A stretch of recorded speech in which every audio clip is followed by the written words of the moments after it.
Well, fire crews are making significant progress on the Dollar Ridge fire in Duchesne County. The wildfire is 30% contained, and residents in 3 evacuation zones can now return to their homes.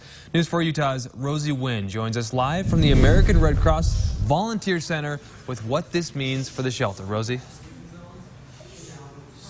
Nick, volunteers with the American Red Cross tell me they will be closing the shelter in the next hour at 6 p.m.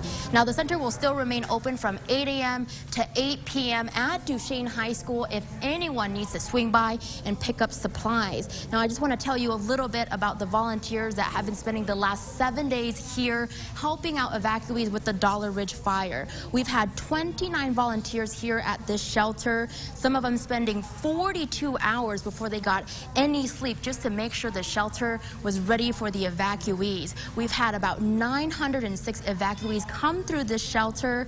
And let me tell you about the fire. What we know so far today is that the Dollar Ridge fire, is currently 30% contained.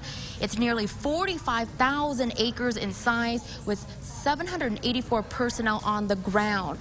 What officials want the public to know is as you're traveling on Highway 40 at 35 miles per hour, please make sure that you keep that speed limit because you could be interfering with what crews are doing on the ground. Now, weather will be playing a big factor because this week they do anticipate that it will be raining, but they're also fighting the elements because they say there could be a thunderstorm rolling in.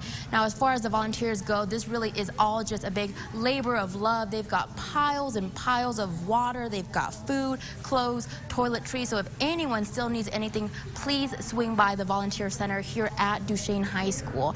As far as in the next half an hour, I just got word that Camp Chef Street Tacos will be handing out free food for anyone who is affected by the Dollar Ridge fire, for first responders, as well as volunteers over at Duchesne Elementary School at 5:30. Reporting live in Duchesne, Rosie Nguyen, News 4 Utah.